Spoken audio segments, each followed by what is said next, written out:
My sister and I had an amazing time at the movie premiere of Common Ground about regenerative farming, which is really close to our hearts. Brought to you and sponsored by Maker's Mark. So we wanted to share a little love with Common Ground and Makers for the wonderful passion fruit cocktail that they were serving last night. And I drank too many. So, hair of the dog, here we go. We have a Starhill Spritz. Half an ounce, after all. 1.5 ounce Maker's Mark. Library Company, half ounce passion fruit syrup. Half an ounce lemon. All right. Here's the alcohol. Oh, shake.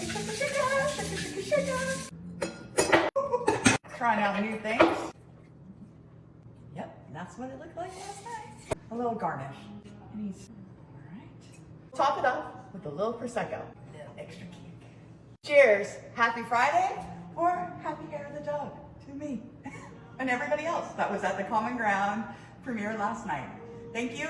Save the soil and enjoy your cocktail. Same as last night.